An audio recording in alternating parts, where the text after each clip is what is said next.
one.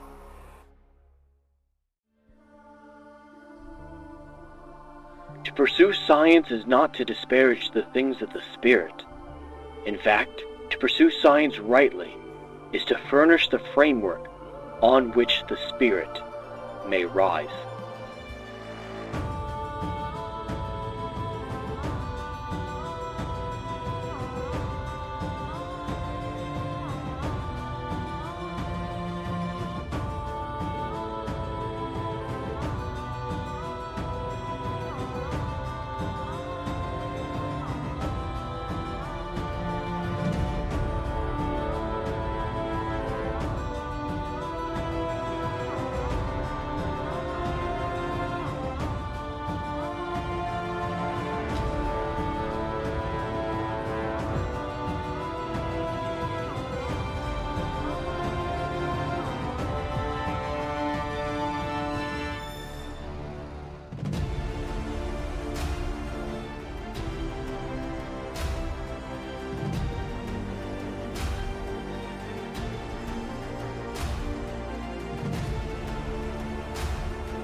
Welcome to the Endless Frontiers, your home for all things science, fiction, and science fiction.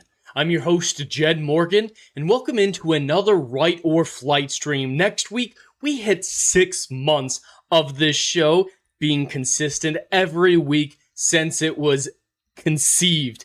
And it's been a hell of a ride. I've enjoyed every single one of these episodes, and I'm glad so many people are still watching and tuning in. I always appreciate you. Speaking of which, thank you so much for watching, whether or not you're on the YouTube side or the Kick side. It's great to have you here. I already see Legatus Legionist, the Mod Supreme, doing the Lord's work on both YouTube and Kick. It's great to have you here, my friend.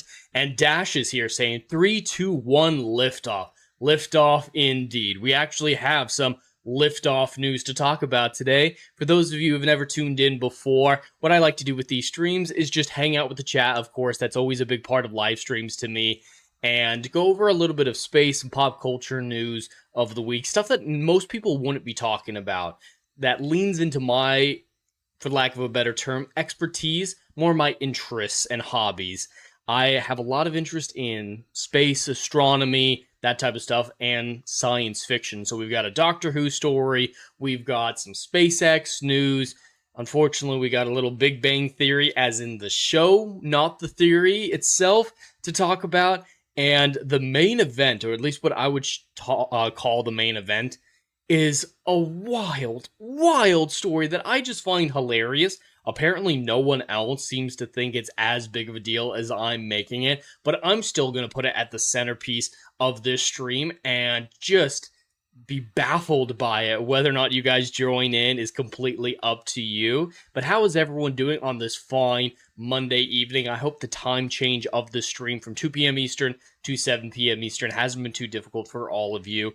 One thing that I need to do right now is I wanted to see if maybe having my headphones off would make a better experience for this this solo streaming. I've never really done it without headphones, and it's not working for me, so I hope you'll all excuse me as I put my headphones back on. I'm not used to hearing my own voice unfiltered like that without, someone else in the conversation to bounce off of. I was getting a little weirded out. It's like, is this what I sound like? Everyone goes through that, so it's not a big deal. But I hope you're all doing well. Dash and Legatus, of course, as always. You guys must be in so many chats together You guys, I always see you on Adam and the Renaissance Nerds chat, Dermy Wormy's chat, so many chats. You two are inseparable. When can we expect wedding announcements, you know? I'm just saying, people start to talk when two individuals are seen so often together. And I wish you nothing but the best. I wish you nothing but happiness in your new life together. Legatus is a little shocked by that, apparently. Why should you be shocked by this, Legatus? You know how this goes. We call each other gay on these streams all the time. I don't have Dermy here to take the brunt of it. I don't have Adam here to call old. At least Dash is enjoying it. Getting a little heart emoji in the chat as well. Yes, everyone, whether or not you're lurking or waiting to chat, please drop in a message. Just wish them well. Best wishes to the groom and groom, Dash and Legatus. I think they'll be very happy together. They spend so much time together that they know their personalities are already aligned.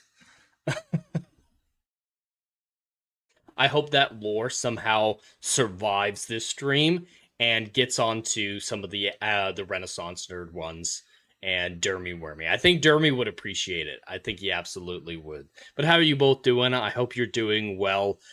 I get to telework all this week because of some training, and it's training that isn't difficult, we'll say. So I'm having a very relaxing week, which I can definitely appreciate after how, nonstop I've been since getting the new job. No traveling this week, which is the first time since I got the job. I think that that's the case. So no traveling, no long hours, no projects, just watching the trainings, do a little bit of labs. There are labs involved in it, and relax. It's been very good for my health to just relax today, and giving me a lot of great energy for this stream. Dash says, neither Canadians or bots can legally marry. Legatus is off limits. Canadian bots are double illegal to marry. All right, Legatus, you're safe. You're safe from Dash. I think that's what's been established here, is that you're safe.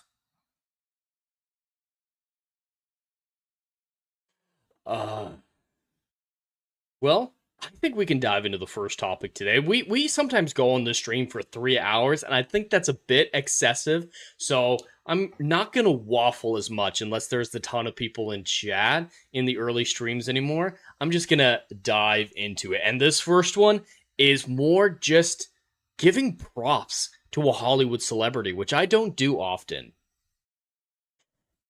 As many of you know, Doctor Who has been in a decline for many years, from viewership declining to a 60-year low under the Ncuti Gatwa era, to the writing and the reviews dropping down significantly during the Jodie Whittaker, Chris Chibnall era as well. It's not in a good place. Disney Plus has not renewed their contract with Bad Wolf and BBC to keep producing new Doctor Who content, and HBO Max doesn't want old New Who on there either. So currently, the home for Doctor Who is AMC. New Who, as of recently, is on AMC and nothing else really. That can really kill a franchise if no streaming service wants you. You're a hot potato that's passed from Netflix to Amazon Prime to HBO Max, partially on Disney Plus, and none of them want to keep you. That should really tell you how little viewership this show is getting and how abysmal the show is. We still have a Christmas special coming up in a few months here, penned by Russell T Davies himself. Reportedly, the last episode he will do for Doctor Who, at least for the near future, in his current contract. That's the last one that we're going to see. And the last one as part of the Disney Plus contract as well. But Ncuti Gatwa, since he's left the show, he's been rather quiet about it. He obviously left for his own reasons. They had to quickly reshoot his final episode to add in a regeneration scene where he turned into Billy Piper, shocking the world, but not for any good reason. So he's broken that silence recently on one of the strangest platforms. Something that has more relevancy than Doctor Who, but is still struggling for that little relevancy it has, is SNL. And you may not know this, but SNL UK is a thing, and Abyss recently guest starred on SNL UK. During his opening monologue at SNL UK, Abyss, the actor who played the 15th Doctor, kind of just a random doctor, the numbering system's been thrown out the window, said, "Millions of you watched me as Eric in Sex Education." I've never seen that show, but okay, I'll assume it's millions. That sounds right for a Netflix show. And about 12 of you watched me in Doctor Who. Maybe that's why I kept crying. This is poking fun at it. I'm impressed that he was willing to do this. Yes, the SNL writers probably wrote this joke for him. No, this isn't some great tell-all or anything like that. In the grand scheme of things, this means nothing. But I do have to give Ncuti props for being willing to poke fun at himself like this, to have the self-awareness for this, even so much to mention crying, which was a primary criticism of his version of the Doctor. He cried in nearly every single episode he was in. It could be a drinking game for how often he cried in his 2 seasons of Ncuti Who. I'm just impressed by this. Joking aside, it was genuinely a magical role. Even though I'd regenerated into Billy Piper, I don't understand it either. I don't agree with what a legend that this Twitter user seems to attribute to this statement, but he's poking fun at his regeneration into Billy Piper as well, which hasn't been explained. We don't know if she's the Doctor. We don't know if she's someone completely random. Overall, this is just kind of impressive. It's not hugely impressive. It's not game-changing. It's not a sign that he's a good actor or we should support his work any more or less than we were doing before. But I have to give props when they are due, and I believe they are wholeheartedly due now. Anyone who's willing to have this much self-awareness, whether or not the jokes were written for him, is something that I can respect. Yeah, it doesn't mean anything. It's not going to change anything. This isn't going to be me say, "Oh, maybe he was better than we thought he was, and we could give him a second chance." No, he was terrible in the role, regardless of the writing that he was given. So this is no redemption story for Ncuti. I just think when people do things that I agree with or I think are good things, you know, the self-awareness aspect of this, I want to praise it. Because just like conditioning in dogs, you want to positively reinforce positive behavior and negatively reinforce negative behavior. Otherwise, no improvements can be done. I talk about this a lot on the Roundtable stream with Adam the Renaissance Nerd and Dre from Brutal Planet Comics, is when these studios do something that I like, I want to give them my money. I want to support them because that's the only way that they'll ever learn to start doing the right thing again. Adam's example is always Square Enix. That's a great one where they had some terrible years. Capcom as well, where they were just making terrible games, not paying attention to their audience, betraying their franchises. And the last few years, it seems like they've corrected course and they're turning out bangers once again. With Capcom, Resident Evil 9, and they just released another game, I can't remember what it is, recently, that's doing very well. And they have the Street Fighter movie coming up in a couple months. I want to support that so that they know, hey, people like us doing this, let's keep doing this. Because if these things fail arbitrarily, then there's zero chance that anything can get improved. That's why I'm so against nihilism. If we abandon all hope abandons us. That's really how I see it. If we really do abandon everything, of course, there are people who are too far gone. There are studios that too are far gone that aren't likely to produce anything good. But the few times that they do, it helps other people too to see how people respond to positive behaviors. It's very important to me to highlight progress. Otherwise, progress cannot be maintained and grow. Dash said, I saw this. It was sad and pathetic. Yeah, the video of him actually saying it is cringe because he can't perform. He's not a good actor, in my opinion.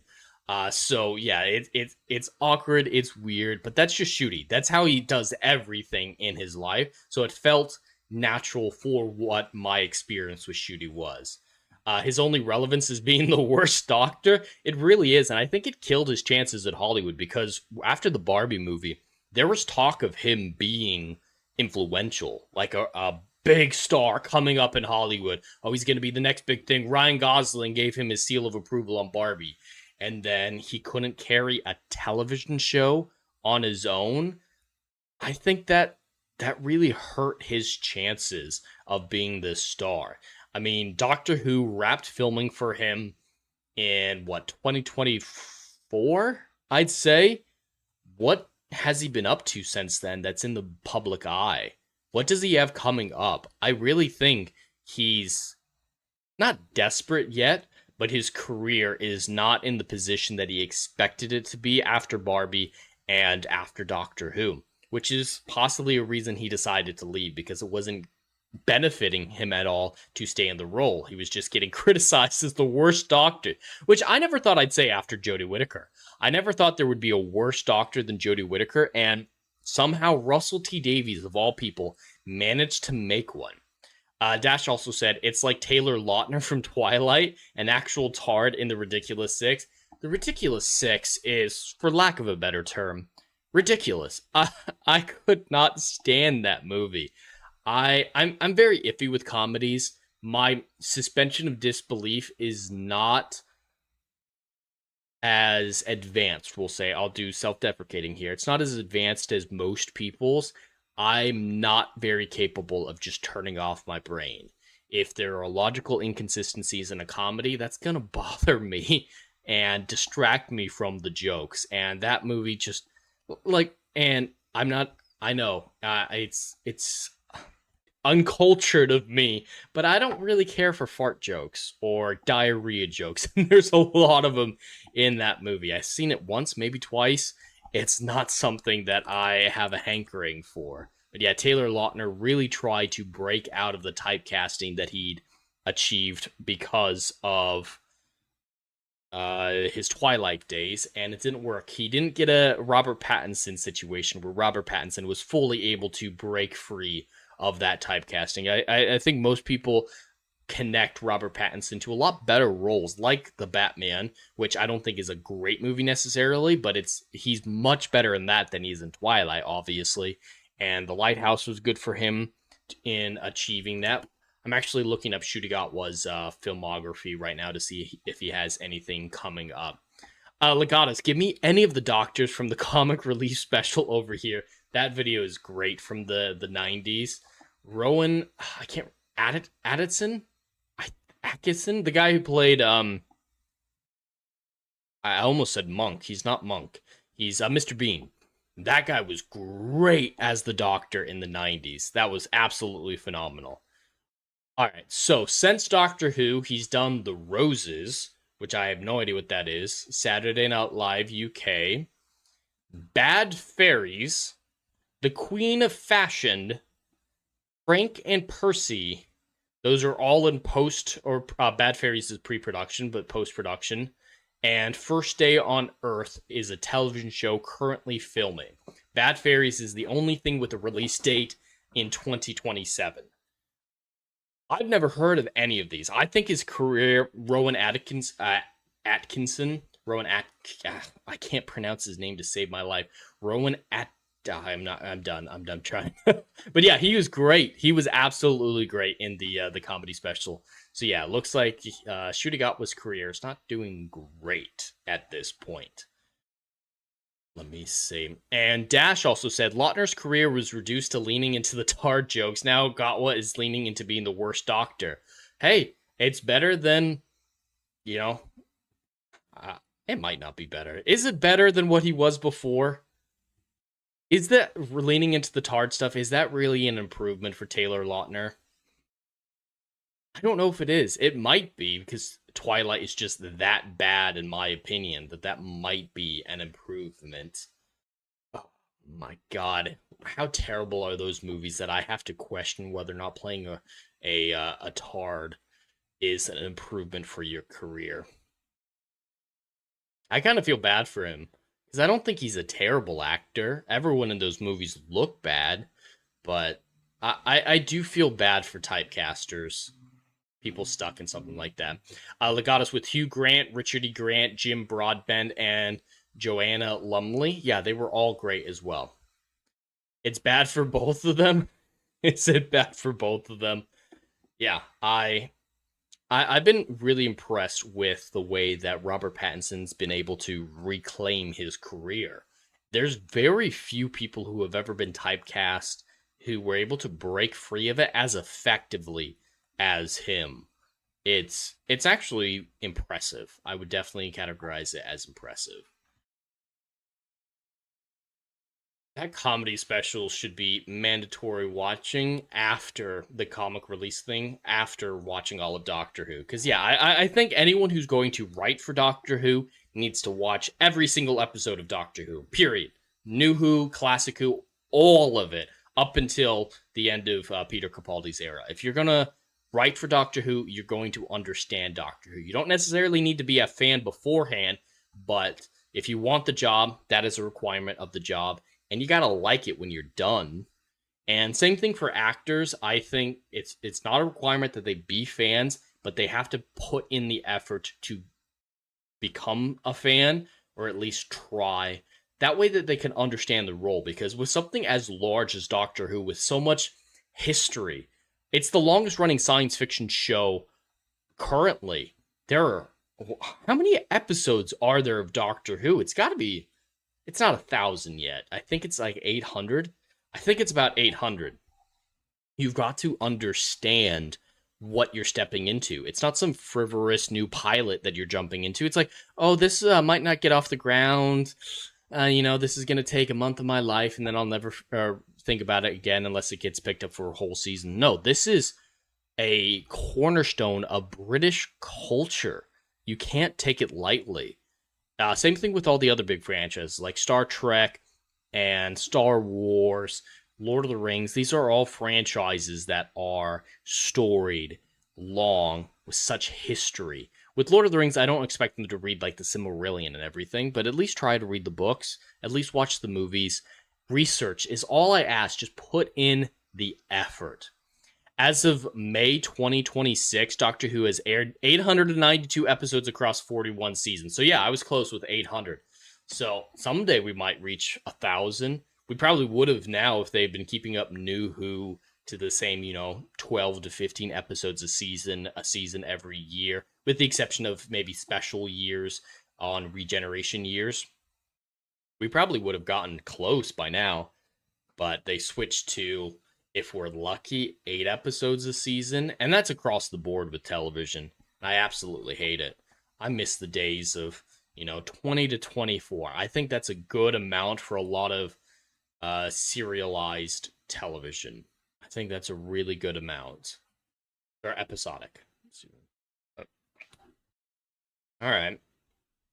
We can do the next one. Yeah, let's do the next one.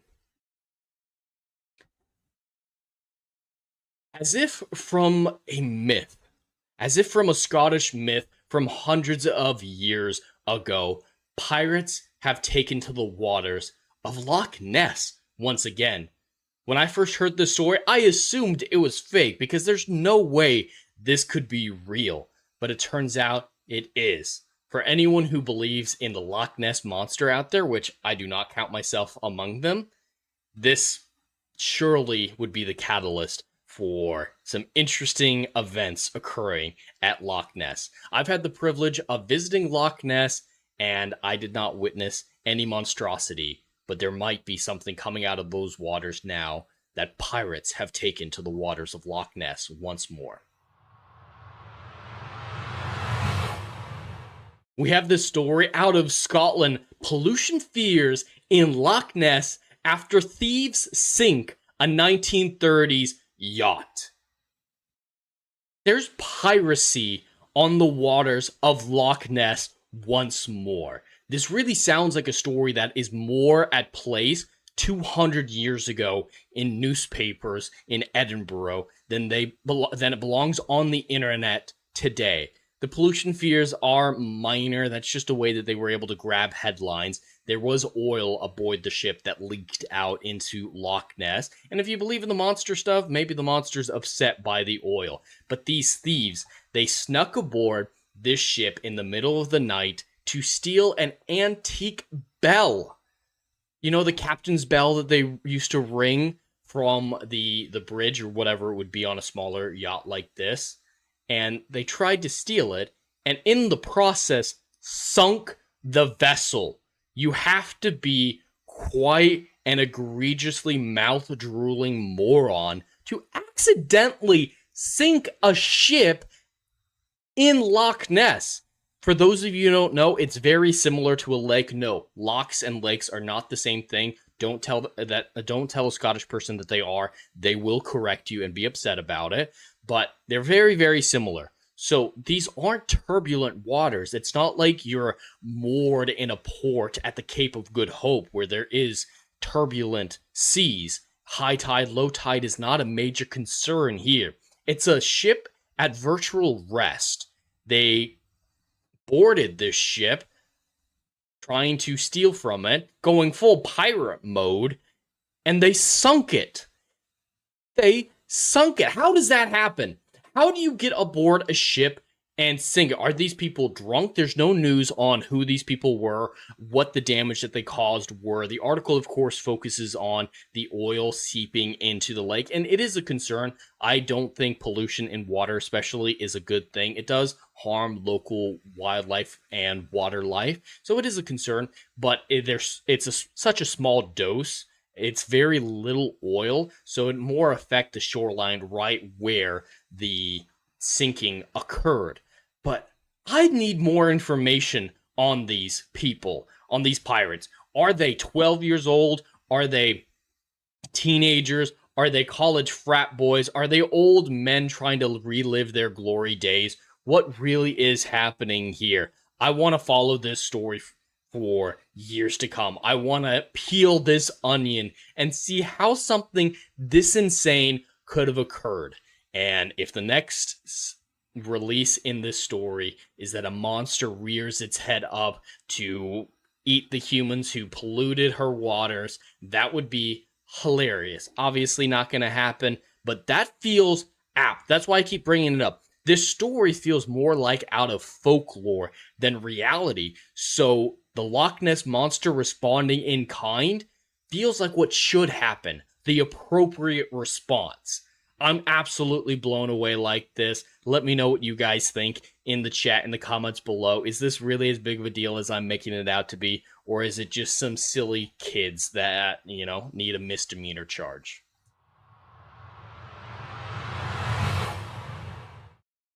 No one reacts when I say pirates pollute Loch Ness or pirates sink a ship in Loch Ness, but I genuinely think this is hilarious. I actually think this is hilarious.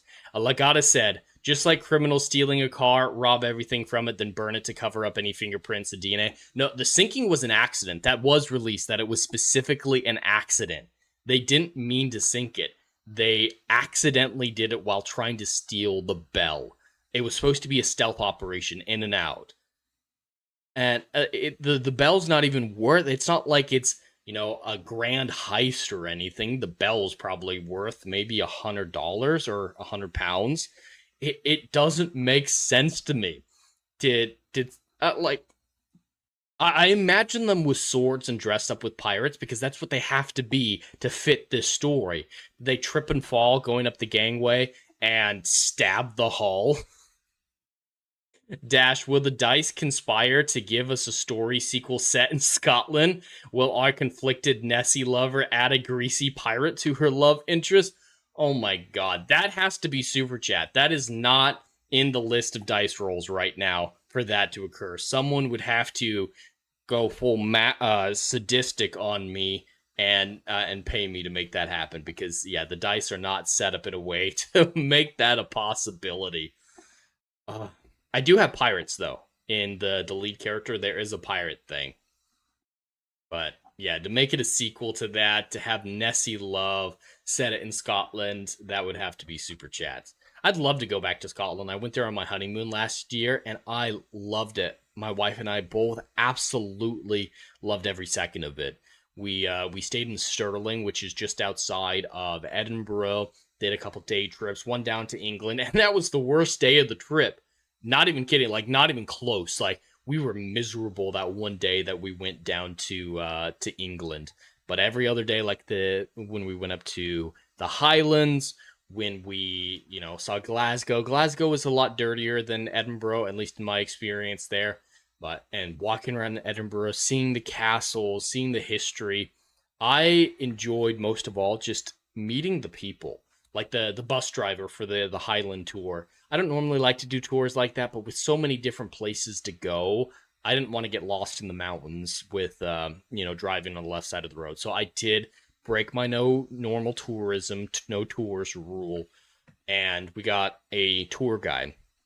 And just listening to him, because as he went along, he was mentioning why things were named certain ways, some Scottish folklore. It's like, these are the three sisters, and that means this and that, and the etymology, the history of a lot of things, like the garrison.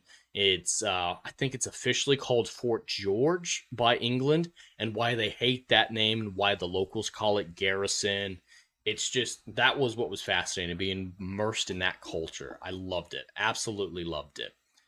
Dash, probably copper thieves. A bell is better than hundreds of feet of wire. Yeah, if it was copper, that I don't know how much money it would be worth. Let me see. I'm gonna do the really cringe thing and ask AI how much the bell was worth. Some people stole a bell on Loch Ness, because they did eventually get away with the bell. Boat they sunk. True story. What would you estimate the bell's worth, considering raw antique sale or melting down the copper? It might be brass. I'm going to put copper brass. All right, I'm doing the cringe thing. I'm doing it. I know. 2026, using AI. The stolen bell is the original polished brass bell. It is brass. From my Anarchy, a 1930s motor yacht that sank. That's great. Yeah, it sank on in between the 3rd and the 5th, because they didn't know it happened initially. It's embossed with the yacht's name and described by police as irreplaceable due to its originality and provenance. Well, they had a provenance for it? I did not know that. Okay, then that means it's a little bit more valuable than I thought. So on the antique market, with it having a provenance, if they were able to steal the provenance, I don't know if they were able to get their hands on the provenance. Most likely not. Who would keep the provenance for that bell on the boat? I wouldn't. But if a well-maintained, yeah, that would be for naval. So this is saying between 150 and 500 pounds in an antiques market. Could go higher at an auction. If you scrapped it with it being brass, it'd be worth like $50. Sorry, I have a mechanical keyboard. Was it shaking the world? But yeah, melting it down for brass is only going to be like 50 pounds. Doesn't really make sense to do it for that since it's brass. But yeah, this is between $50 and $500. That doesn't seem like the target of a grand heist. Bells usually have original details cast into them. Yeah, and so with that being the case, it's probably not as sophisticated as tracking stolen diamonds or anything like that, but I'm sure these kids will have trouble. I'm assuming they're kids. I'm going to call them pirates. So I'm assuming these pirates will have difficulty offloading the merchandise because of that. Any, antiques collector in the area will probably have heard about this story, know the name of the ship, and will be able to tell, hey, this might be that, and call the cops. Call the bobbies. They'll call the bobbies. That might be more English than Scottish. But yeah, I don't imagine them getting away with this, because they keep it, and then the whole thing was pointless, and they sunk a boat for no reason, or they sell it and they get caught. I really want them to try to sell it though and get caught just so that I can know who they are. Like it's legitimately bothering me because I think it's hilarious. If they can sell the cables cut from EV chargers, they can fence a bell. At least with the cables, they're not specifically identifiable as belonging to a specific car. But a bell like this, they did say it has the ship name carved into it. They would either need to melt it down for 50 pounds of profit, which is nothing, or they sell it to an antiques dealer. I think cables from EV chargers are a very different situation because they're not trackable, because you can melt those down in the raw or is worth something because they're made of different material. But with brass, I don't think anyone cares about brass. Yeah, unless they know a fence, which who knows a fence? I don't know any fences. I find it a little unbelievable that they're going to get away with it or get any profit out of it. Yeah, but whoever's buying stolen EV cables won't rat them out for the bell. Well, that person also has to figure out if they know how to find a fence, because that you have to find a fence. That might not be easily. That person needs to offload it. If you can sell EV cables, yes, to a fence, they can melt it down and they can get away with it. But the fence would know this is going to be hard merchandise to move, so they might not be interested. Brass is mostly copper. How close is brass and copper? All right, I'm going to try to type softly. Yeah, but if they melt it down, it's worth like 50 pounds at best versus 500 if they sell it as a bell. I just don't see 50 pounds is worth this. Because, yeah, with an EV, there's a whole lot of wire. You can get a ton out of it, but with it's a boat with one bell. I really don't see melting it down make sense. They sound like idiots, so maybe they will melt it down. But, yeah. Brass. Material.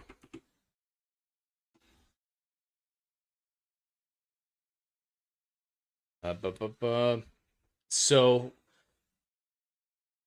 I guess, yeah, you're right. There is copper in it, which is valuable. I don't know. I might be relying too much on AI, which is a fair criticism for that 50 pounds estimate on its meltdown value. I want them to try to sell it to an antiques dealer. I really do, because it'll be hilarious to find out who they are. Dash, people accidentally seeking a boat aren't interested in historical value, only copper and brass. They'd be interested in historical value if there was money involved. Because they might have thought it was valuable as an antique and we try to sell it. So yeah, they're not going to care about history themselves, but they could be, hey, this thing is worth 500 pounds if we sell it to the right people. So historical value matters even to these people when it comes to profit. Absolutely still matters, unless they are dumber than even I'm giving them credit for. There's got to be better sources of brass and copper out there. Like you said, EV charging stations, copper pipes in walls. A lot of houses. I don't know what they did in Scotland, but copper pipes in your house. There's a lot better ways to get larger quantities than going full pirate. These copper thieves are often junkies willing to do this for a few dollars worth. That's true. If they are junkies, $50 might be, or 50 pounds might be more than enough incentive just to get their next hit, and they might not be thinking long term. That's why I want to know. I want to know who these people are. Are they just mindless junkies? Are they stupid, drunk kids? Are they sophisticated pirates who sunk the vessel to send a message? I need to know. I need to know. Unfortunately, the next story that we have is not going to be anywhere near as enjoyable. The Big Bang Theory television show has been over for about 7 years now, and its cultural footprint is still relevant, I would say. Not hugely so. I don't walk down the street in my personal life and encounter people wearing Big Bang Theory t-shirts, or talking about it online very much. I occasionally see clips, but it doesn't seem any more or less relevant than the other sitcoms of its era. It was absolutely huge while airing, and there are a lot of actual nerds who despise it. My friend Adam the Renaissance Nerd hates what it's done to the public reputation of nerds. Normies, thinking that they understood nerd culture, tried to get into nerd culture and change it to suit what they saw on the show and what they wished it to be. There are arguments for that, absolutely. I enjoyed the show well enough. There are tons of other better sitcoms out there, like Friends and Seinfeld and How I Met Your Mother, which is a personal favorite of mine. There are plenty of better options out there. Whatever you think about Big Bang Theory, whether or not you enjoyed it or hated it, I can't imagine you're thrilled for yet another spin-off. Yes, Young Sheldon was an interesting concept. I never watched it, but I knew it was relatively popular. Its sequel about his older brother George seems to be a fart in the wind, and all their other plans seem doomed to failure and irrelevancy. Well, a new spin-off is about to come out, and it is the most throwing the shit at the wall to see what sticks imaginable. This is the most desperate act of a dying franchise.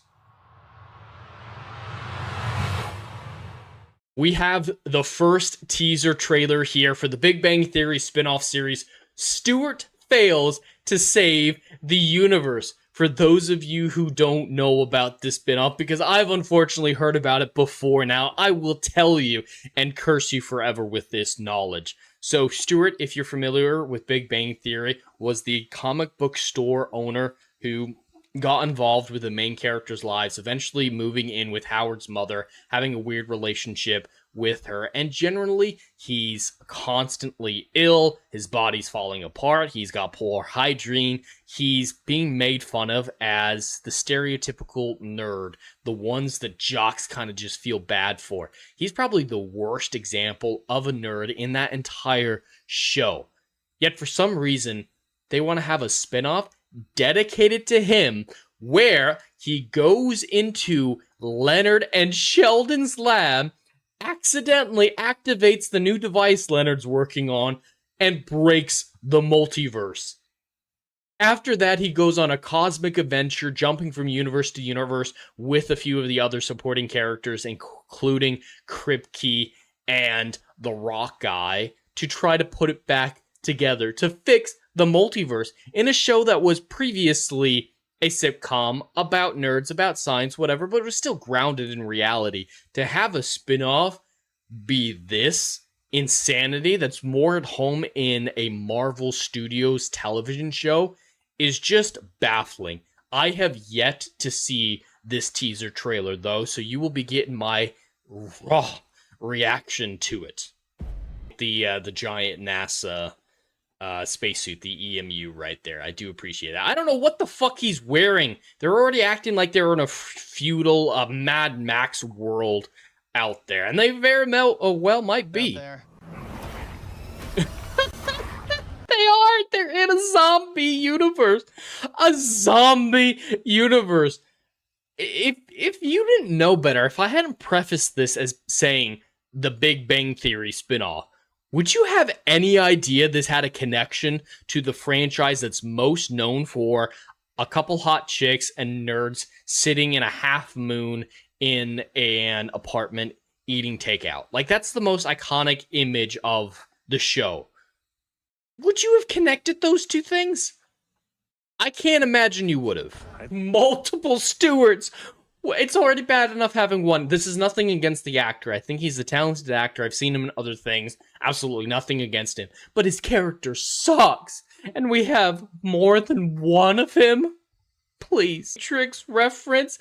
I still can't believe the show was greenlit.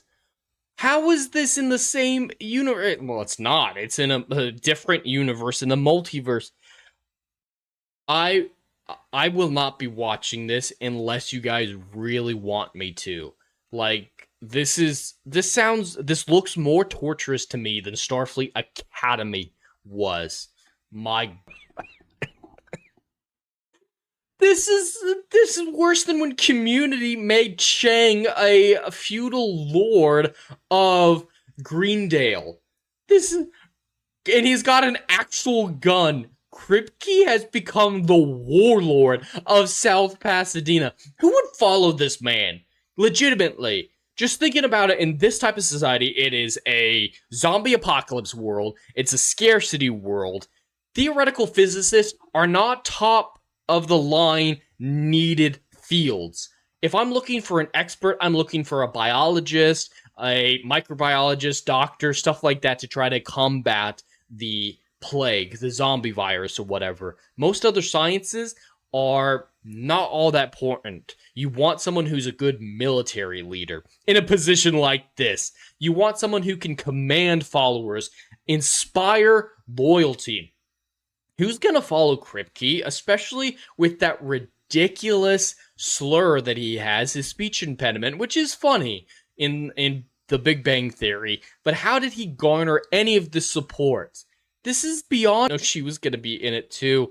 Some reason they dated in The Big Bang Theory. It never made sense. She was always way too good for him.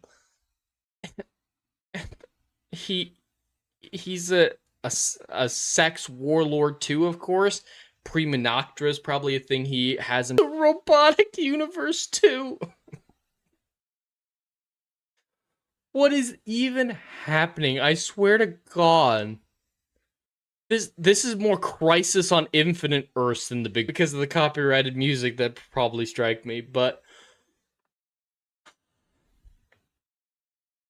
my soul is dying watching this. Whatever interest, whatever slim enjoyment I had for The Big Bang Theory that was left has been eroded by this. Like how they're already telling you how the story plays out. He fails to save the universe. That's a spoiler. I don't care if it's tongue-in-cheek and he actually saves the day. That's a dumb title. Maybe Stewart tries to save the universe. That's at least leaves it a little bit more ambiguous. But July 23rd, we're luckily about 2 months, a little over 2 months away from this monstrosity. I cannot believe that this is being made. Are any of you guys gonna watch this? Because I can't imagine a human being with the soul left intact within them would besmirch their humanity by looking upon this monstrosity.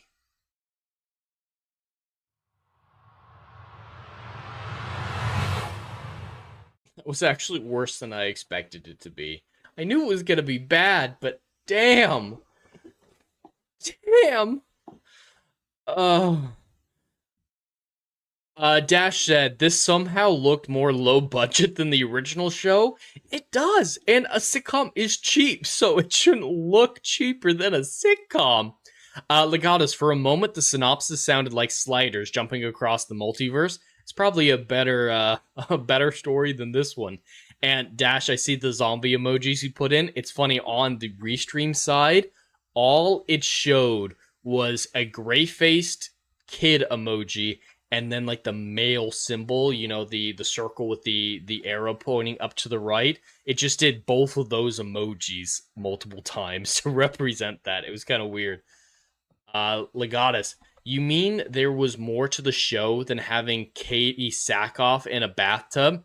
Yes, there was more to it. It was kind of hard to get past that moment because that moment was just absolutely incredible. Dash wasn't familiar with that? Oh, yeah.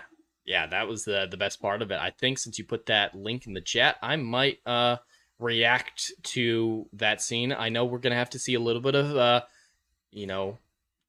shirtless Howard, which is going to suck, but we need a little Katie Sackhoff to cleanse our palates after that insanity. Dash, the Big Bang Theory connection seems totally unnecessary. It does. It really does. Yes, these are the same characters, but the main characters aren't in it. Like, Sheldon is not coming back for this. I don't even think he's going to cameo in it. He's just gonna, Stewart's just gonna wander into their lab and miss them. Dash said, just this trailer, I've watched even less impressive sci-fi trash, though. Here, Dash, don't worry about clicking on that video from Legatus. I'm actually pulling it up right here. To cleanse our palates, ignore the shirtless Howard, and enjoy the glory that is Katie Sackhoff in a bathtub. So nice you could join me this evening. You're looking lovely as always. Thanks, Howard. Always nice to be part of your masturbatory fantasies. She's wearing a lot of makeup, and I don't think she needs to. I'm one of those weird guys, apparently, that I like more minimal makeup. I prefer truth to fiction. I know that sounds weird considering the premise of my channel, but at least with women, I think she's wearing too much, especially for a bathtub scene, but... Come on, Katie, don't make it sound so cheap. I'm sorry, fiddling with yourself in the bathtub is a real class act. Thank you. She really agreed to be part of the show as a cameo just to be naked in a bathtub that is a hallucination for a masturbator. Like, that is... How do you even pitch that to Katie Sackhoff? Like, really, I can't imagine having that conversation. It's like Margot Robbie in The Big Short, where she's just in a bathtub to explain some super complicated aspect of the financials of that movie. And, you know, you're just like, hey, do you want to drink wine in a bathtub and say super complicated dialogue? Sure. Shall we get started? Sure. But can I ask you a question first? You want to play Cylon and Colonist? No.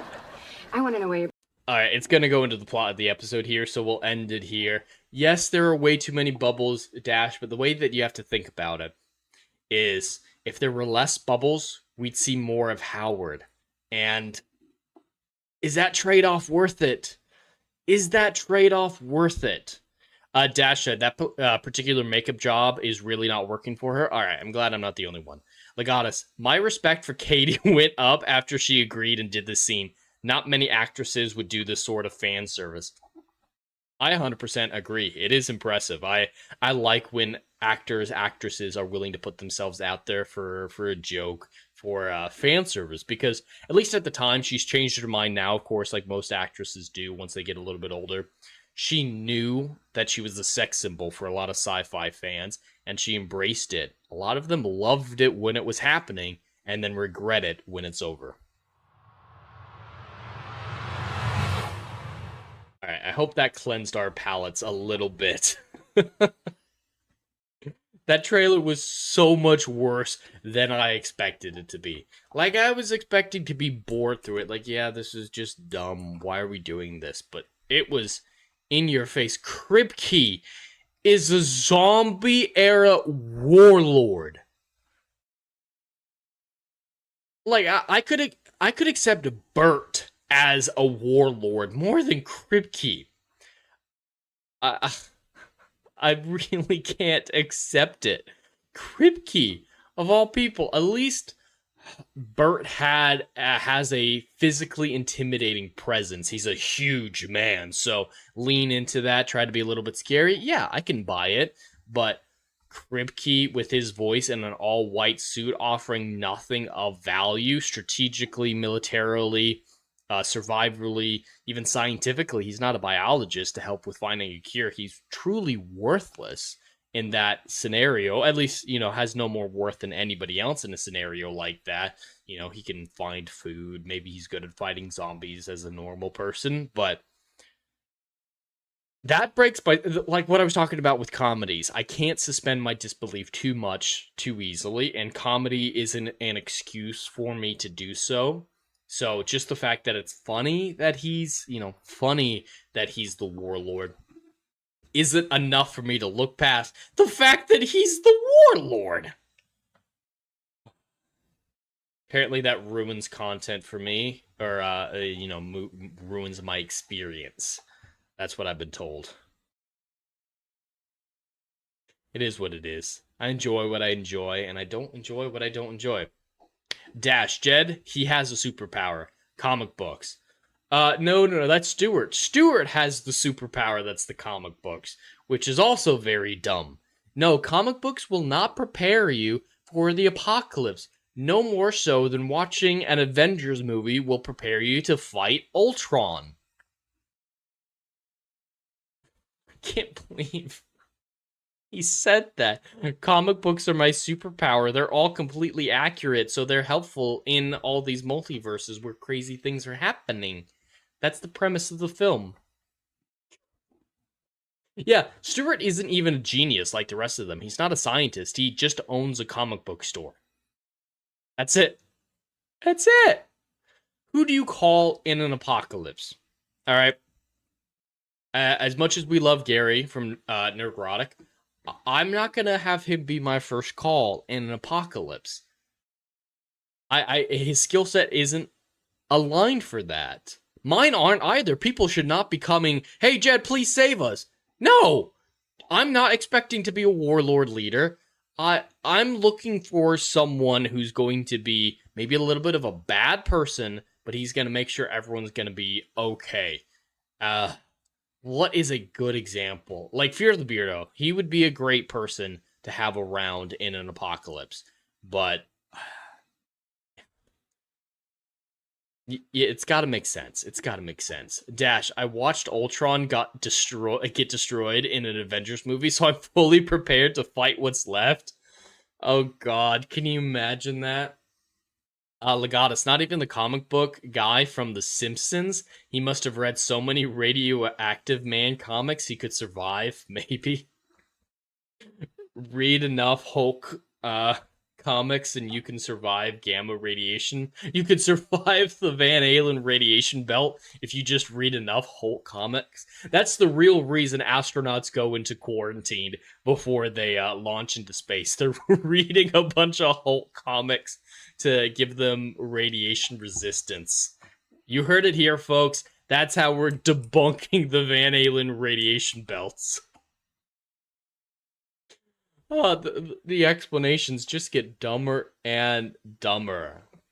That's hilarious. All right, but we can move on to the next one. A new era of space travel is right around the corner. Between NASA's Artemis missions coming up very soon, a lot of private endeavors are also reaching out into the limitless void of space to get a foothold in whatever is beyond Earth. An important aspect of that is, of course, Elon Musk's SpaceX project. And whatever your feelings are on Elon Musk, I hope you will at least admit that his goals with SpaceX are lofty and that he's achieved many of them, making his plans plausible. The reusable boosters, rockets from his spacecraft are revolutionary. One of the biggest hurdles that space flight faces is its cost. And if you're able to recycle, reuse, you're cutting down those costs substantially.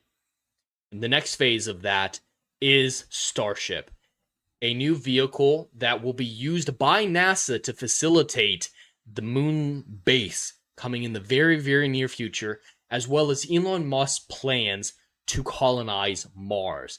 This vessel is what's going to make that possible as long as they can make it work. Well, the third Starship is gearing up for its first test.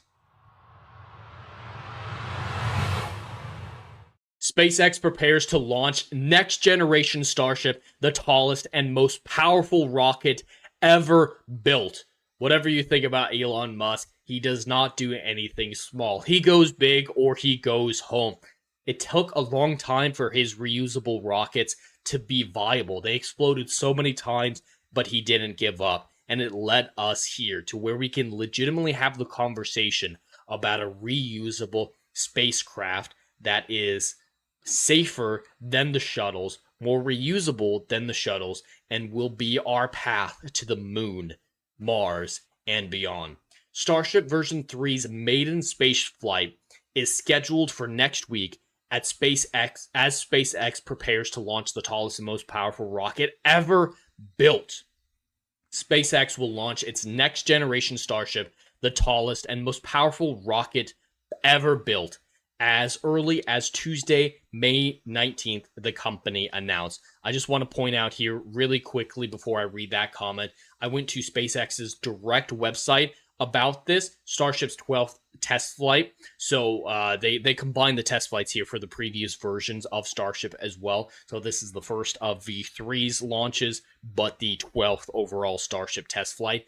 It will actually be as soon as Wednesday. So since pulling up this article, since that article was written, it has been pushed back to Wednesday. I do plan on reacting to it live if it is indeed around 6:30 p.m. Eastern. I can pull that off.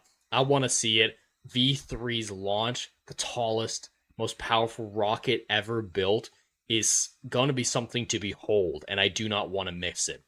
So with this launch, it's doing something very specific. They're testing out the heat shield, which has been a problem in many spacecraft over the years. So after it ditches its super heavy booster, the Starship spacecraft is scheduled to deploy 22 Starlink simulator satellites. Because yeah, that's going to be a big part of it as well, deploying satellite payloads much more efficiently than a lot of other methods we currently have. And so while you're going up, might as well launch some. They've already proven that it's more than possible.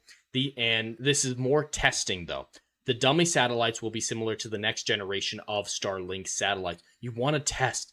Every aspect of space travel is dangerous and difficult. So you want to have as many redundancies and tests as possible.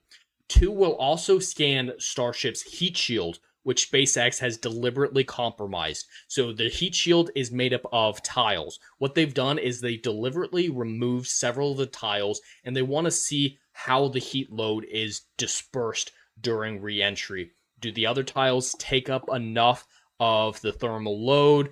Does it balance out, or does, the heat cut through? They really just want to see what happens if, for whatever reason, Starship loses a few of its tiles. So this is an unmanned craft and a test flight, but just because it's a test flight doesn't mean it's not important. With the Artemis 2 launch, one thing I saw from a lot of moon landing deniers and flat earthers are like, hey, we've been to the moon, apparently, back in the day. Why are we testing this? Why did we need Artemis 1 and 2? Artemis 1 should have just landed directly on the moon.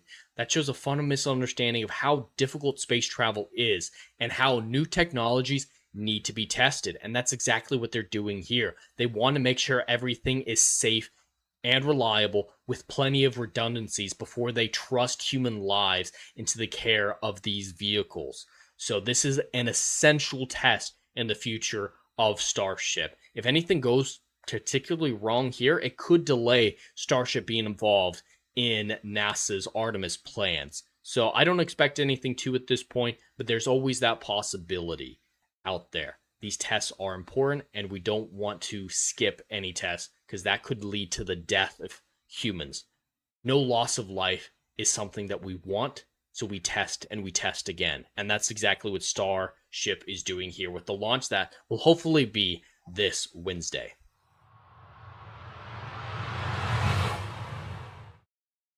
I am excited for that one. I've never actually reacted on this channel to a Starship launch. The previous 11, I haven't been able to do that thus far. So I'm looking forward to it. They do provide a lot better visual coverage of launches than NASA. Their feeds are a lot stronger. They have a lot better equipment. They're using Starlink, I think, for a lot of the space footage, so it's a lot crisper, cleaner, and everything like that. So I always love watching SpaceX launches. So hopefully that works out on Wednesday. Wednesday night, I will be reacting to it, which gives me the chance to play Lego Batman tomorrow. I've already purchased and preloaded the game, so I'm going to be playing some Lego Batman tomorrow night. And after the launch is done on Wednesday, I'll probably, pull up Lego Batman for a couple hours as well. Welcome in, Dr. Rachel saying, sup, nerds. Sup, Rachel. It's great to have you here. Dash, yeah, the starships have multiple Starlink dishes on them. Yeah, no one understood that. Like, the flat earthers are like, why isn't the Ryan streaming in 4K 24/7 back to Earth? Well, and why is the SpaceX able to do it? Well, SpaceX has Starlink dishes on it, and it has the infrastructure in space to do that, and they're not going out as far as Orion. Like, if Starship went to the moon, yeah, it's not going to be 4K live stream 24/7 either. These people, they refuse to understand, to learn how anything fucking works. And then when you try to explain it, they're like, oh, you're brainwashed, or you're just using jargon to confuse me. No, this jargon, all of it has definitions. Just because you understand it doesn't mean that word isn't real. It has a definition, and it has a meaning, and it's being used properly. Learn. Don't just get scared that you don't know anything and then assume conspiracy. That's a child's mentality. It's honestly a very childish mentality to be so reactionary to a lack of knowledge. Because that's usually what it is in the end, is a lack of knowledge, or they don't understand something and they hold on to it too tightly even when they do try to learn a little bit more about how the universe does work. I wasn't expecting that. But I should always expect a flat earth rant on the cusp of my mind. Dash, the question is, why isn't NASA already doing it? The hardware cost is relatively negligible. I'm sure Elon would help. I think they're going to help going forward. The problem is the capsule system doesn't have as much space. That is a problem with it as well. It's just surface area on a capsule is significantly less than Starship. For example, Starship is designed to carry 100 passengers once it's all up and running. The capsule can carry 3 people, not comfortably. So yeah, they don't have as much surface area, and up until this point, SpaceX wasn't hugely involved in the Artemis program, but I'm hoping for Artemis 3, for example, next year, that they work with Elon and make that happen, because I think he could help. Yes, they have a surface area problem, but he could have something smaller designed. I do think that he could make something work for them. They just need to ask. But it's not a priority for them. Their priority is the science of it. Their priority isn't high fidelity footage from space. So the priorities are also a thing. And of course, she broke through the barricade again. Dash, just for launch, fairly mounted. A fairing mounted would be fine. Yeah, if we're just talking about the launch, there's no reason why the footage shouldn't be a little bit better, other than priority. But yeah, it could be better. That's not reason to say everything's fake, though, like a lot of people do. You want to say hi? It's the chat. It's the chat. Alright, calm down. I just need to put in a door in this place. Siri is unstoppable. She is. No doggy door has been invented that can stop Siri. I don't know if she's going to be able to figure out how to leave, but she'll calm down in a moment. It'll be fine. Well, I think that is actually the last piece of news I had to go over. So without further ado, let's dive into the Chat Choose Your Own Adventure segment of this stream, right after a quick word from the sponsor of today's stream, Plotter. This video is sponsored by Plotter. Every writer knows the drill. Staring at a blank page, characters ghosting you mid-plot, timelines unraveling like a bad sweater. That endless loop of what happens next, sucking the joy out of your story. I lived it. Outlines and chaos, competing storylines driving me mad.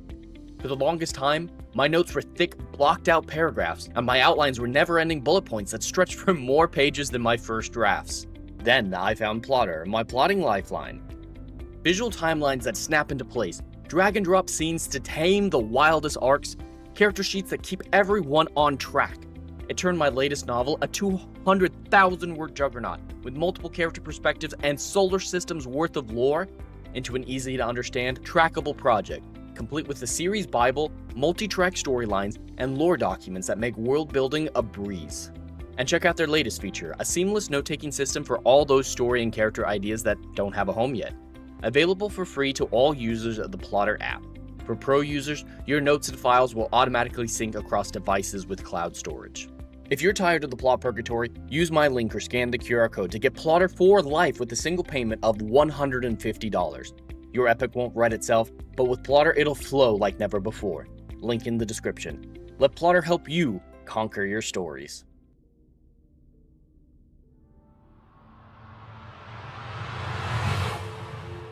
Welcome to the Chat Choose Your Own Adventure segment of this stream, where you, the chat, with a combination of dice rolls, give me prompts for a short story. I outline it, and we see if it will be an actual short story that I will write out, which will later on be made available to all members. How it works is, during the dice rolling segment, I will go through genre, lead character setting, stuff like that, categories like that. I have these prompts ready to go, and I'll roll the dice for them, seeing which one is selected. And to contribute to this story, High Super Chat starting at $1 can override any dice roll, making it whatever you want. It is not restricted to what you see before you.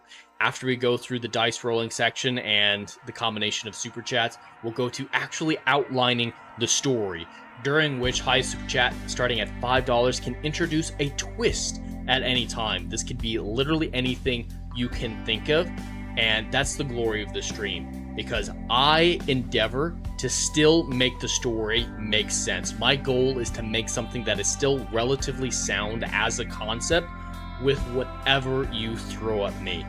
I could literally be almost done with the story, writing the climactic moment of the story, coming to an epic conclusion, and you drop a chat that says, hey, add in a dog girl.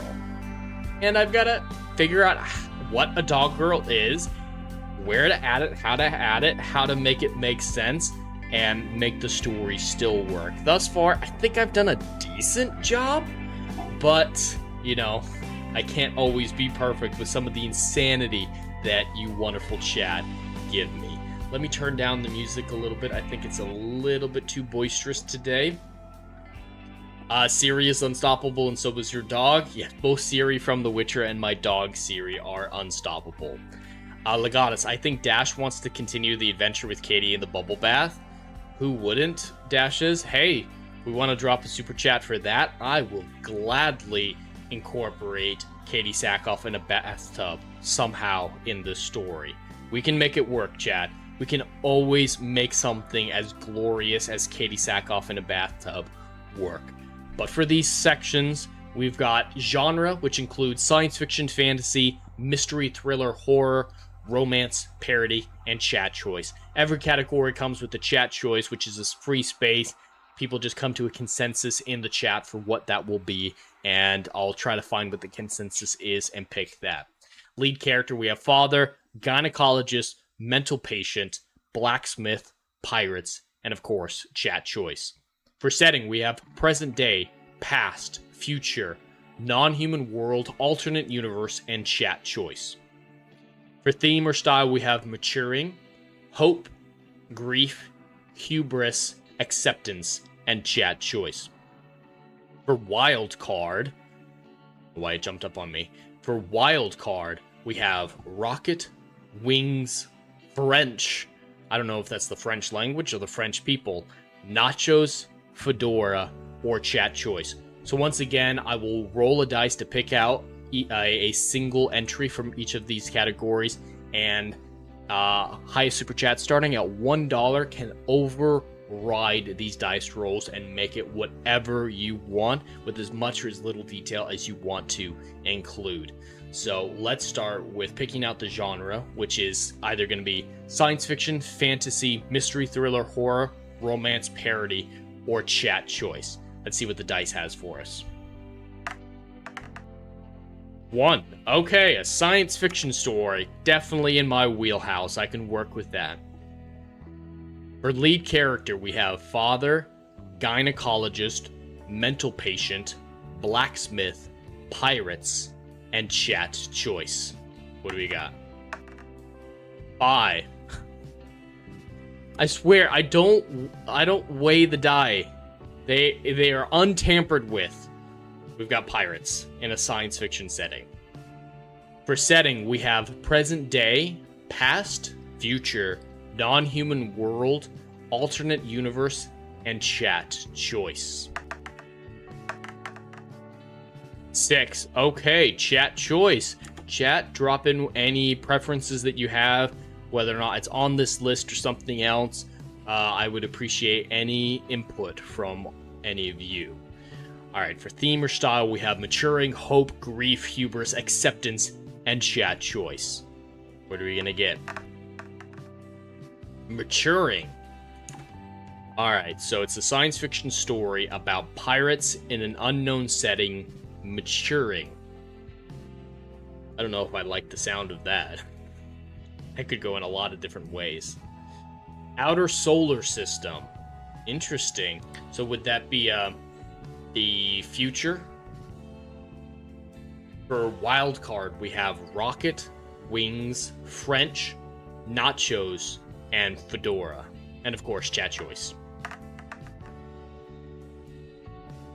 We got a rocket.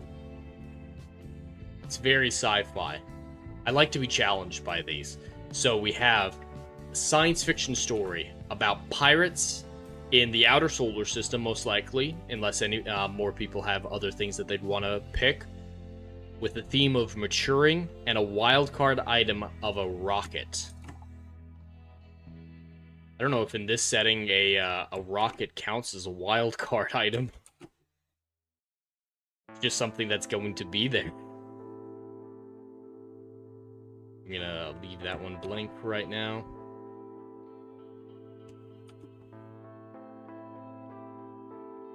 Alright, we got rocket. Alright, anybody else have a vote? Legatus, Rachel, anyone who's lurking. Appreciate the input right now. See if outer solar system works. The wildest card. Yes, that was definitely the wildest card that could have happened right there. Dash says, or Legatus says to Dash, what do you think? Alternate universe? Be an alternate universe of the outer solar system? Or just alternate universe in general? And you guys can be as specific as you want. You could just say alternate universe, or like Dash said, the outer solar system.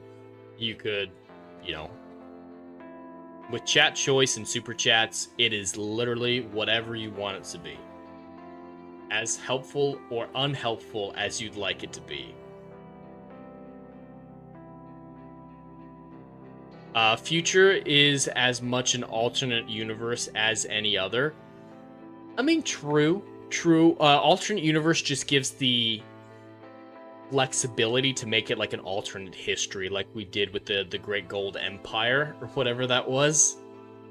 Maturing is the real wild card here. Yeah, you're absolutely right about that.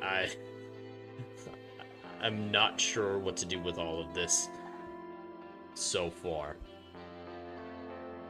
So, science fiction about pirates, maturing, and a rocket. Rocket Robin Hood, here we come. I guess that could absolutely work. He could be targeting the future version of IRS. And with it being actual Robin Hood, that would count as an alternate Maid Marian in a bodysuit. Oh yeah, we can do Maid Marian in a bodysuit. So I'm gonna put outer solar system alt history. Gotta be a young midshipman or cabin boy around with the pirate ships. That's what I was thinking, is having the midshipmen have to play a role. Like they're Robin Hood's crew. Little John is quite literally, you know, a 12-year-old boy. He could be the main character. And the adults who went off to, you know, rob from the tax entity are captured, and it's up to a cabin boy need Jed. I don't know what you mean by that, Legatus, but what do you guys think about that story? So yeah, Space Robin Hood, the future, outer solar system, I'll pick a planet, and Robin Hood tries to raid an IRS equivalent ship The adults all get captured. The cabin boys and the midshipmen were the ones who were left in command of the vessel while the adults were away, and they have to take command of the vessel and figure out how to rescue Robin Hood. And, you know, they mature in the process. Twist, it's all Lego. Wouldn't that be a fucking hard twist to incorporate, especially last minute? Alternate universe? Lego alternate universe? Is this Lego Robin Hood in space? I don't know how I write a Lego characters. How do you even do that? Is that what the chat wants? If the three of you agree on Lego, that can be the alternate history. We can make that work. Dash, the rockets are automated delivery vehicles from metals mined from asteroids. Ooh, yeah, because we do need to incorporate rockets more than just, you know, ships.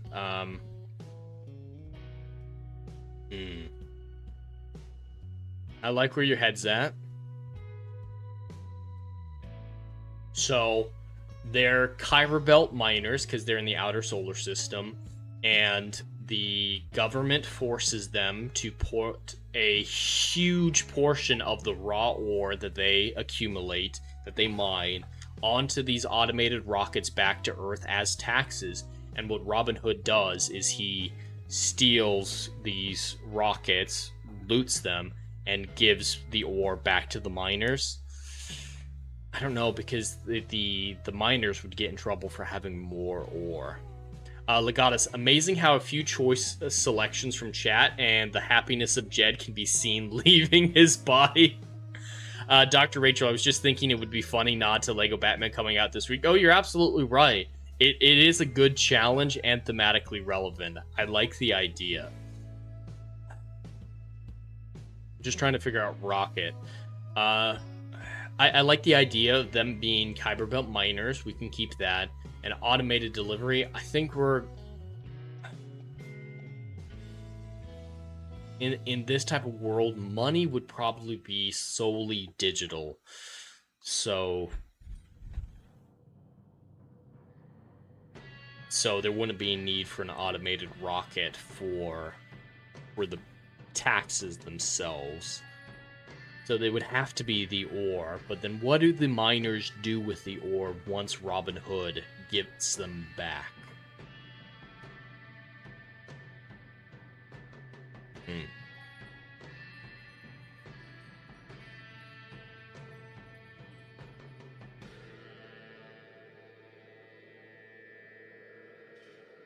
Maid Marian is absolutely going to be in a bodysuit.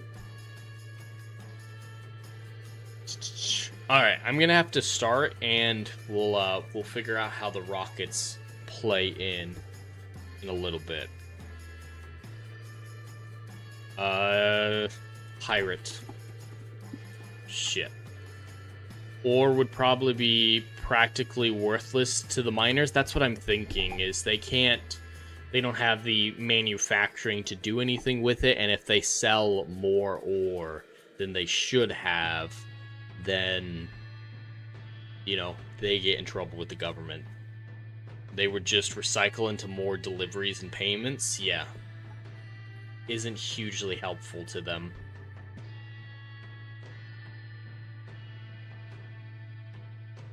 Just trying to figure out how the rockets would be incorporated. Because what I was thinking is it would be a trap. They'd think it was automated, but it was actually a heavily armed rocket meant to capture Robin Hood, and that's how they get captured.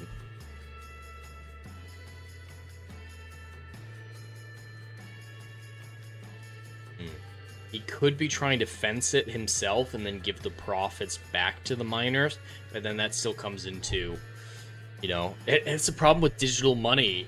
Robin Hood becomes incapable of helping people in a world with digital money. Robin Hood is hindering / destroying the ore to raise prices. Yes, but that drives up inflation, that harms the economy, and that harms things for the miners, too.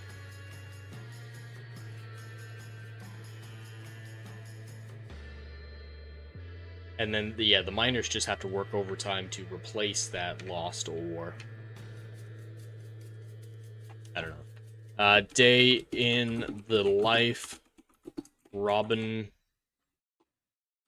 Hood, captain of a pirate vessel. Because I'm not doing the he robs random rich people to give to poor people. Robin Hood wasn't a socialist. He wasn't the government. Robin Hood, captain of a pirate vessel. We don't need an S there. Captain of a pirate vessel. Made Marion in a bodysuit is his first ossifer.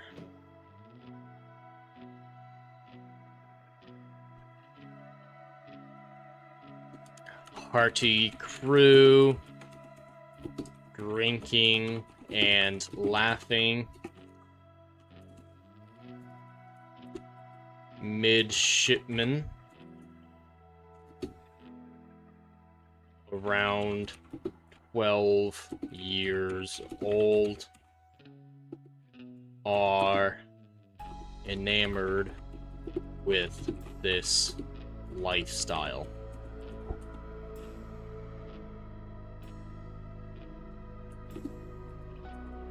They're odd and loyal to Robin. Alright, yeah, I want the end of this first chapter to be the capture of Robin Hood. Could be a prison transport, the automatic rockets, but then that still comes into what is Robin actually doing.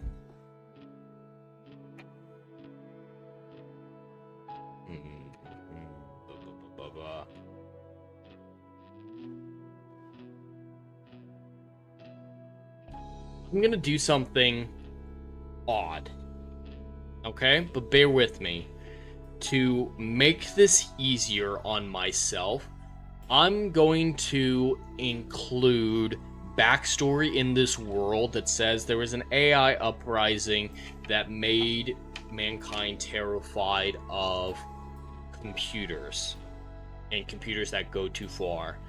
And they go to a primarily mechanical, or at least rudimentary computer-controlled spacecraft, much like Dune. That way, money is physical once again. With money being physical, it can be a tax rocket that they're attacking. I know I'm taking some ideas from Dune here, but I think that cleans up everything very nicely for me. What do you guys think? Is that too cheap of an excuse, or is it good enough? Just waiting for YouTube to catch up with that. I really think that's the best of all worlds at the moment. That accomplishes all the goals very easily.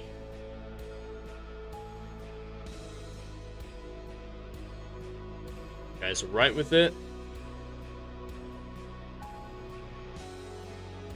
Alright, I'm gonna go forward as if you guys are. We're gonna press onward.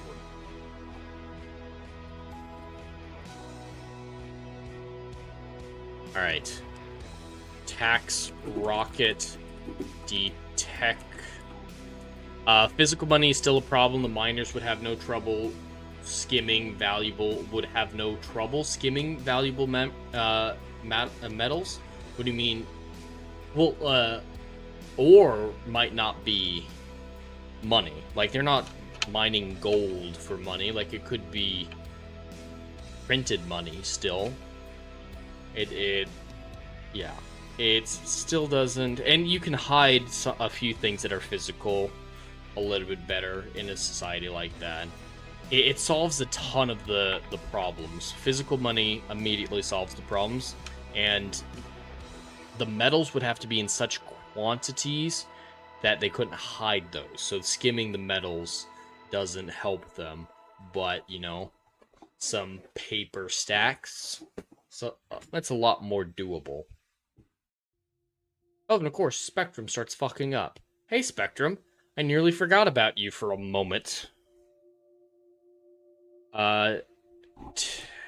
Tax rocket. No, tax rocket detected. No, I misspelled that. Alright, tax rocket detected on radar.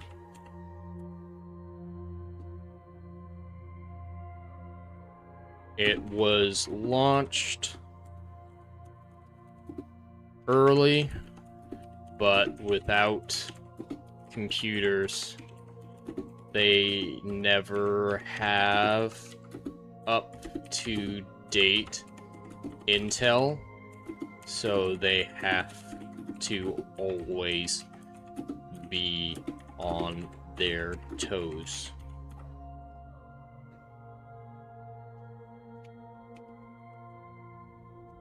Robin explains to the boys what they're doing.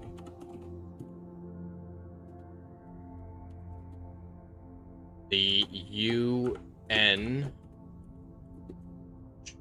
charges the Kuiper Belt miners 45% taxes on all income.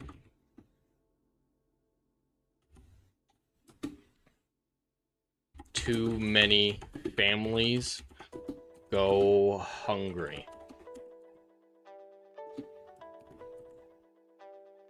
The pirates liberate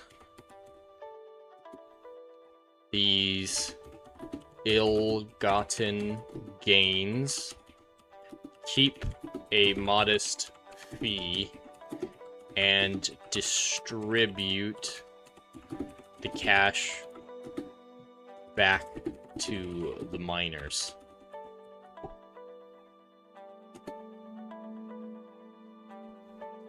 As long as no one goes on a spending spree, the UN assumes the pirates keep everything.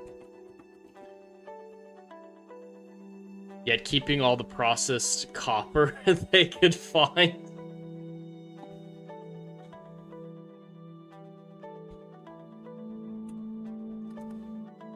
Pirate ship pulls up to automated rocket.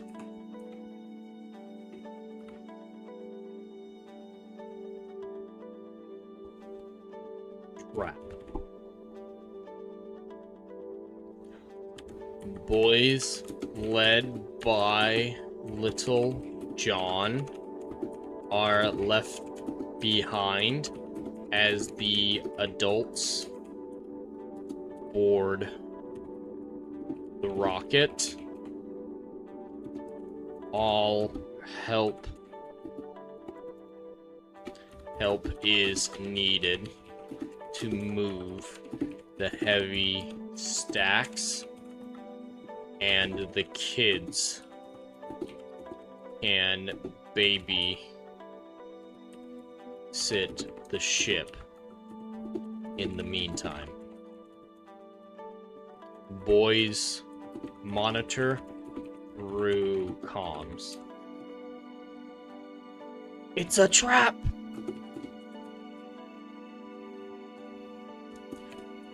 The rocket hold has no money, but is full of soldiers.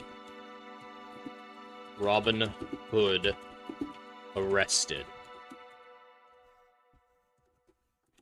Boys panicking. Nothing they can do. Little John takes command and steers the ship away. The rocket has no weapons, so they get away.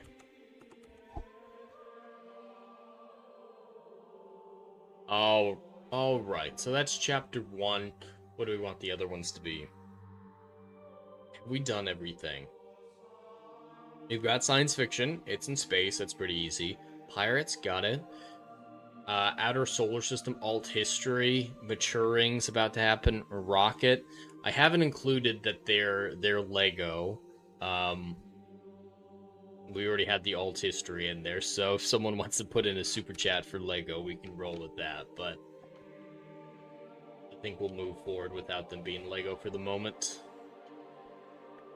Alright, so chapter 2, planning, preventing themselves from going full Lord of the Flies, and then coming together.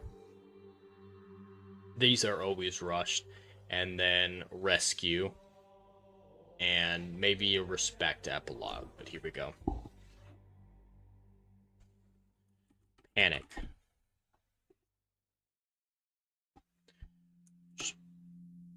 Pull ship. Propel ship away quickly enough to have thrust gravity, hoping to get lost in the moons of Saturn. Boys don't know what to do. Many crying. They aren't ready for this.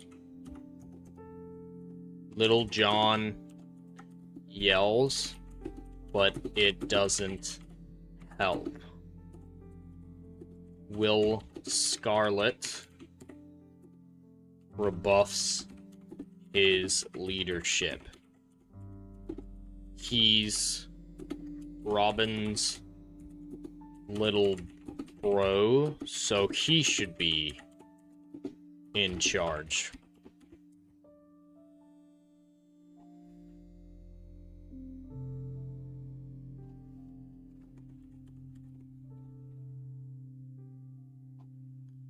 Separate into groups following their chosen leader. John wants to rescue the crew, but Will wants to go to the nearest pirate port and look for a new crew. Will locks his people in the kitchen, prevents anyone. We'll do galley. Prevents anyone who doesn't side with him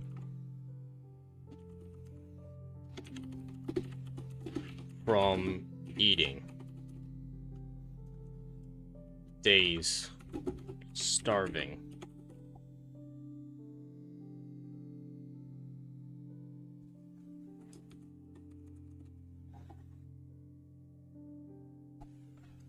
Little John has had enough.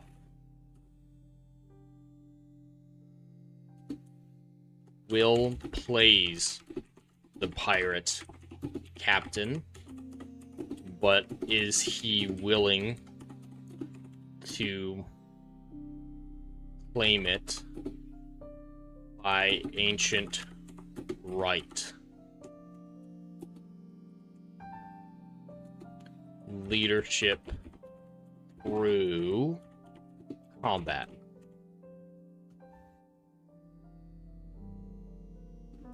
Peer pressure forces will to fight John. Close fights, will is wiry. We don't need too much information about this. John wins and takes command. Need a plan to rescue Robin.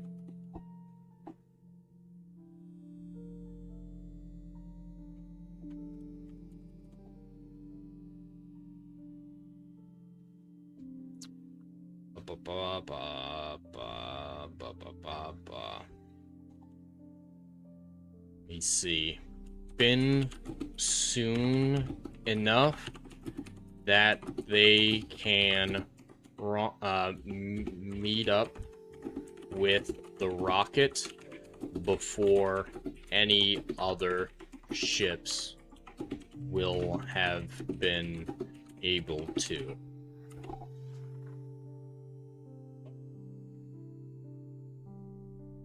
Gotta figure out some way for them to take out all those armed soldiers and free the crew. They don't want to, they have the weaponry, they have the superior firepower, but then they just be killing their own crew, and it's it's an obvious and flat bluff.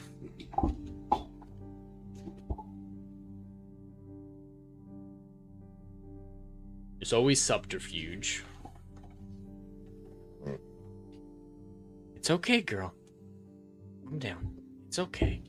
There's always subterfuge. They could try to pretend to be the vessel that the soldiers are waiting to rendezvous with.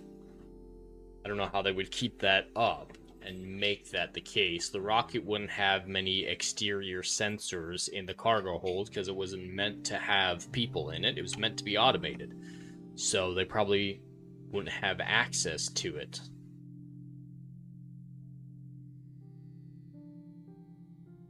Ooh, it's risky, but I have an idea. It's very risky as a concept. But I'm gonna go with it.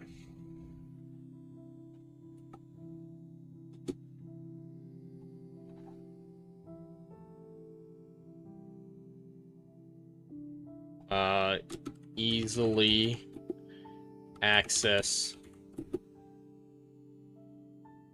control. Easily access primitive control computer.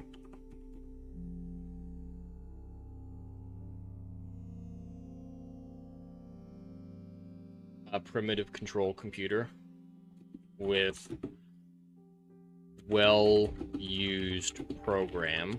Because, yeah, these computers are incredibly simple by today's standards. It's just, it's been launched from its point of voyage, and maybe with a mass driver, which would be interesting.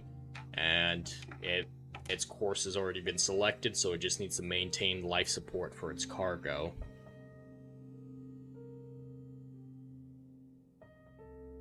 Use same program pirates did to gain access to rocket computers. Cameras show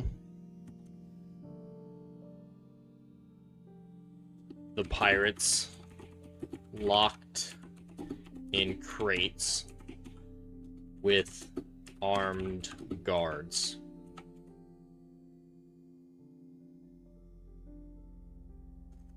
Computer controls life support. The boys decrease oxygen just a little and increase nitrogen. With enough nitrogen, people would start just falling asleep. Enough nitrogen. Everyone starts falling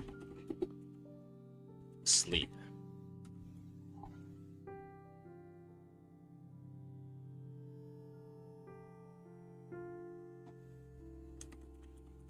Rescue.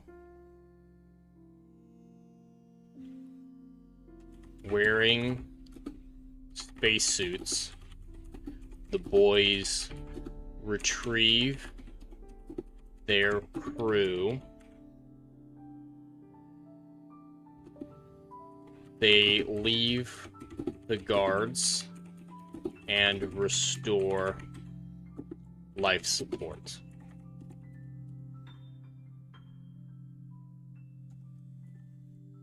Oxygen starvation has left crew weak and delirious. Butchered the spelling of that. Not able to speak. Alarm.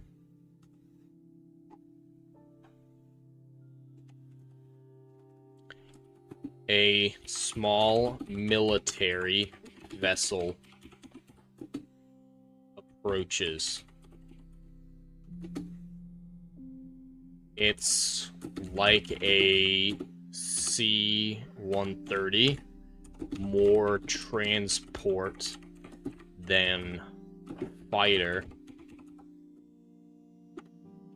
meant to pick up guards and prisoners. Charges weapons. I needed a little bit of an action-packed finale. I realized that my plan to rescue them wasn't that thrilling.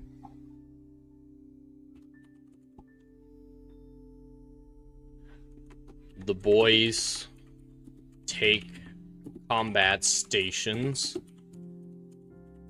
and fight off the military.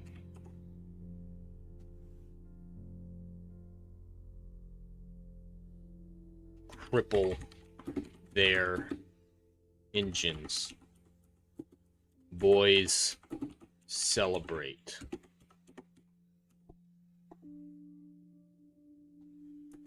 The pirates all escape.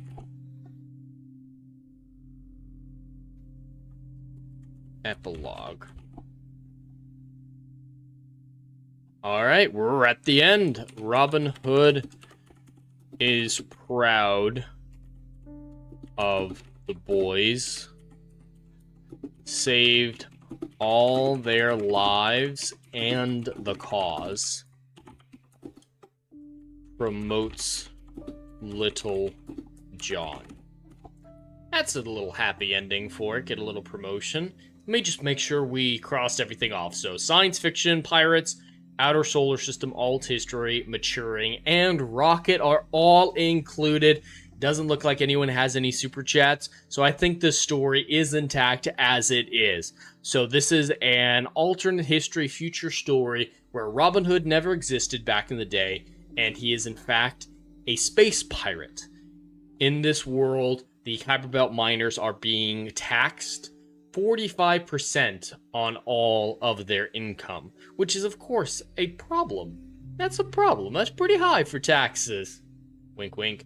And in this world, it's post an AI, apocalypse, so they don't rely on complicated computers. They're very simplistic computers. They don't trust them with even their banking. So these automated rockets take these taxes from the Kuiper Belt to the UN on Earth for the treasury or whatever it is. Robin Hood and his crew of pirates, they raid these rockets, steal the money, and after, a respectable fee, disperse the money back to the people of the Kuiper Belt. Unfortunately, this rocket is a trap. The UN has laid a trap for Robin Hood. There's no money aboard. It is just armed soldiers. Robin Hood and his crew are taken into custody, leaving only a few midshipmen, a few 12-year-old boys aboard his ship. They quickly panic and run away, but in the aftermath, there's a power struggle with Will Scarlet. Little John is victorious, leading this crew of boys back to rescue Robin Hood, their fearless leader. Their plan is to reconnect to the rocket's computer, which has slight control over some of the internal workings, like the life support system for the cargo hold. They decrease the oxygen and increase the nitrogen, knocking out everyone aboard the rocket, their crew and the soldiers alike. The boys manage to rescue their crew, get them back on board. Unfortunately, it's very unhealthy to pass out from nitrogen overdose and oxygen starvation. It's not good for you. So the crew is out of commission when a military vessel shows up, leaving only the boys to fight them in the command positions of the pirate vessel. They hold them off, manage to disable the enemy, and flee. In the epilogue, Robin praises them for their work and promotes Little John.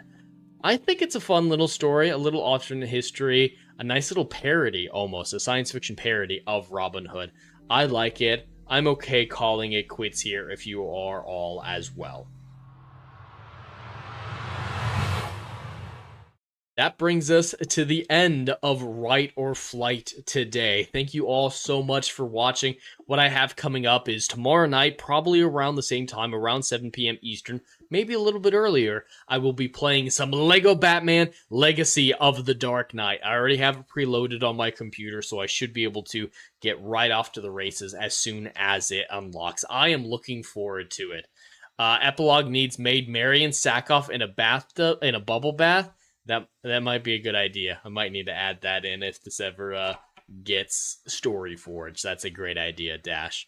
But after Lego Batman, I'm going to try to stream Lego Batman whenever I get a chance. If the Starship launch is indeed on Wednesday, I'll start with that, react to that launch, and then switch over to more Lego Batman. This Friday at 10 p.m.